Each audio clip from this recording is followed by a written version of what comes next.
Bom, agora vamos conversar com um irmão muito querido, um músico da maior competência e que já veio aqui tantas vezes ilustrar esse programa, dar beleza a esse programa, que é o Dantas, um camarada que ele toca um contrabaixo como se fosse um instrumento qualquer, como se fosse um violão. Mas ele hoje vai falar de outra coisa, vai falar da escola de música que ele dirige aqui em Teresina. Meu irmão querido, muito bom dia. Tudo bem. Você está bem? Como vai? Tudo bem. Pois é. Você estudou naquela escola, a Escola Pseudônimo Queiroz, quando ainda não era Pseudônimo Queiroz? Exatamente. Estudei quando eu tinha mais ou menos 8 anos, fiz a disciplina de flauta doce, né? Curso de flauta doce, quando ela tinha acabado de mudar ali para a Central de Artesanato. Peguei o outro prédio ainda da Félix Pacheco e depois fui para a Central de Artesanato. Na época era a Escola de Música de Teresina ainda. Certo. Que influência essa escola teve na tua vida? Porque, no meu entender, escola não é apenas o local onde você vai aprender alguma coisa. É um local onde você convive com manifestações inteligentes. Que lembrança você tem boa desta escola, Dantas? Claro. Professor, eu tenho muitas lembranças boas de vivências, embora na época eu fosse muito novo e talvez não tivesse despertado ainda para a música. Era mais um interesse da minha mãe na época do que de fato minha. Aí, engraçado que quando eu comecei a tocar, aí minha mãe disse assim, e eu te botei tanto tempo na escola de música e tu não deu valor, agora... Porque era coisa de uma falta de maturidade e tudo. Isso de a criança, Dantas, ter acesso a informações, não só música, Sim. Pintura, desenho, dança. Eu acho que a criança precisa ver, assistir e participar de manifestações artísticas bem jovem. Claro. Eu acho que isso é muito importante, Claro. né, meu irmão? Inclusive, meu filho já está lá estudando na escola, ele tem 6 anos. Bom, né, cara? E ele ainda não captou a mensagem, mas a mensagem que eu quero que ele capte é de perceber o que é bom. Aí, independente do que ele quiser ser, ele vai levar aquilo ali para a vida dele. Isso é que eu acho que é válido, né? Não é forçar a criança, querer que a criança, porque é filho de um grande músico, tem que virar músico. Não. O camarada pode ser médico, pode ser dentista, o que quiser. Agora, um médico que estudou música será um médico um pouquinho melhor. Eu falo isso e com a mais absoluta propriedade. A arte tem a possibilidade de melhorar as pessoas. Agora me fala da escola, como é que ela está? Quais são as perspectivas? O momento que nós estamos vendo é muito ruim. E quando o momento fica ruim, o primeiro setor a ser afetado é o da cultura. Mas como é que a escola está se comportando e quais são as perspectivas para esse ano? Professor, a escola esse ano faz 38 anos. 38? Não é mais uma garotinha. Não, garotinha não. Já está meio mocinha. Ela foi fundada pelo professor Reginaldo Carvalho e veio passando por direções. Nós temos, eu estou em parceria com o Aurélio, né, o nosso maestro da Orquestra Sinfônica, e fazendo esse trabalho sempre de melhorias da escola. Tivemos há 2 anos e alguma coisa, uma grande reforma, que foi o que revitalizou a escola, que foi com o secretário atual da época, que era o Fábio Novo. E deu um gás muito forte assim, para a escola. Hoje nós temos mais ou menos 1.500 alunos. É muita gente. É muita gente. Nós funcionamos nos 3 turnos.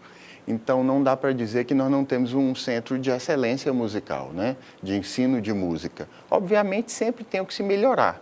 Né? Se não tiver o que melhorar, então não tem mais. Exatamente. É verdade. E a gente está sempre nessa renovação, buscando novos professores. Temos problemáticas do tipo que 70% do nosso quadro docente é de professor substituto. Isso é um problema. É um problema muito sério. Isso é um problema sério, isso já vem se arrastando por um certo tempo. Que bom que pelo menos o setor político e público nos abraça e nos dá pelo menos esse suporte, que mantém, mas obviamente a gente gostaria que fosse diferente. Um professor catedrático, um professor Exato. que estivesse ali construindo uma carreira. Mas, olha, eu não me canso de repetir isso aqui mesmo nesse programa, conversando com os músicos e tal.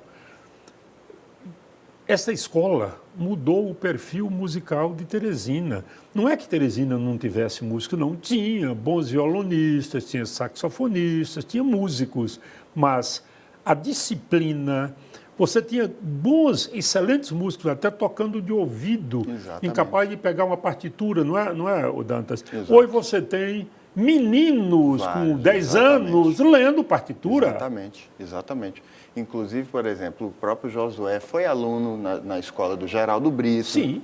Aí o Josué se tornou professor lá também, né? Como em outros projetos, como eu trabalhei com o Josué também no Música para Todos, que é um importante projeto da cidade. Mas a escola ela tem sua importância e sua representatividade. Quase todos os músicos que tiveram destaque, que têm um destaque na cidade, passaram pela escola. Passaram. Seja como aluno ou como professor. Professores, ou muitos que nem eu, que foram alunos e depois são professores. É. Então, a representatividade dela, a importância é muito significativa dentro do contexto artístico musical. Né? Ainda existe uma ideia extremamente equivocada de que não se deve tirar a criança da escola porque a criança tem que manter um foco. E o foco é passar no Enem, é passar no vestibular. Eu ontem passando por uma rua da cidade e me chamou a atenção um outdoor. Nessa época tem muito outdoor de colégio, não é? Sim.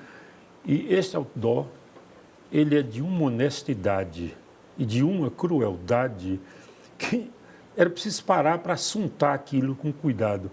O outdoor da escola diz, construindo resultados. O que o senhor me diz? Educação não é resultado? Se tem uma coisa, o resultado é uma consequência de um projeto educacional, mas a escola que vende como slogan construindo resultado, ou seja, não há filosofia nenhuma por trás disso, não há nenhum compromisso. O que há é apenas uma meta. Vamos fazer com que seu filho salte essa barreira. É pouco, não é, meu querido? Muito pouco. E o pior disso tudo é que, às vezes, nem há uma construção desse resultado. Há uma coisa mais que forjada do que construída. Sim. Né? O pior é isso ainda mais. A pior parte é essa. Não é, nem é construída. Não é uma coisa que você chega lá utilizando alguns meios. Eu me lembro que quando eu abri a Oficina da Palavra, há 30 anos aproximadamente, eu era bem pequeno, era uma sala que eu trabalhava sozinho, eu era o cara que varria, limpava e dava aula e tal. E chegou uma senhora um dia que tinha sido minha aluna.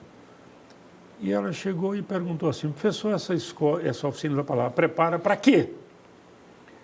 Eu poderia ter feito uma dissertação longa sobre... mas eu estava meio aborrecido, então eu disse para nada.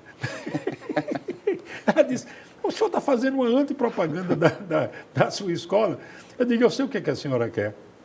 Eu sei qual é a resposta que a senhora quer. A senhora quer que eu diga, eu estou preparando para concurso, eu estou preparando para vestibular. Só que a língua portuguesa, como qualquer língua, mas a língua que você fala num país... ela não pode ser encarada como uma escada ou um trampolim para você chegar a um determinado patamar. A língua é o mais eficiente instrumento de cidadania, de construção da cidadania. Então, a minha preocupação é equipar o cidadão, o menino, o rapaz ou o velho, para que ele utilize melhor um mecanismo que possa ajudá-lo a trilhar, mas preparar para... isso é uma coisa perigosa. Né? Na tua escola, por exemplo, a que você dirige, é possível que desses 1.500 alunos, 50 virem músicos profissionais. Já é um índice muito bom. Com certeza. E uma coisa que eu falo para os professores lá é o seguinte, o nível lá são de cursos livres, nós ainda não conseguimos o curso técnico, que é um objetivo nosso. Mas é o que eu digo para eles, o aluno que entra, você tem que saber o que o aluno quer. Tem aluno que quer ser musicista profissional. Ok, nesse você vai pegar mais pesado mesmo porque é o intuito. Sim. Mas tem algumas pessoas que só querem ter o prazer de aprender a tocar o parabéns para você, para fazer uma homenagem para o pai no dia do aniversário. E o que é de errado com isso? Não tem nada de errado. Então você, como professor, tem que ter inteligência para saber conduzir aquilo ali. E aí, se depois ela deslanchar e achar que deve passar daquilo ali, ótimo, mérito seu.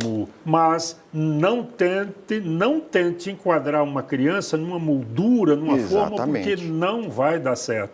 Então, fica aqui o meu convite. Você, pai, mãe, leva um dia o teu filho para conhecer a escola de música ali, no Centro Artesanato. Leva lá e deixa a criança percorrer aquelas salas, olhar, ouvir um pouco. Tem a escola de dança logo ali ao lado, que é outra coisa fantástica. Eu penso que o seu filho vai sair de lá um pouquinho melhor do que entrou. A escola, eu conversava agora com a Cláudia Brandão, a escola ela é muito limitadora. E um curso de arte, por mais exigente que ele seja, ele acaba te dando asas. Claro, com certeza. Que é uma coisa que todo mundo precisa. Se você quer voar, é outra coisa. Exatamente. Mas que você precisa estar equipado com as asas para chegar aonde você quiser. E a educação como um todo, professor, não parte só da escola, parte dos pais também. A iniciativa dos pais, principalmente. Eu lembro bem quando eu comecei a tocar, que eu comecei a tirar umas notas baixas, minha mãe me chamou, vem aqui. Eu não vou lhe impedir de tocar, não vou lhe impedir de você fazer o que você quer. Contanto que você me faça 2 promessas. Cumpra 2 pedidos meus. O que é, mãe? Não use droga e não deixe o colégio. Pronto.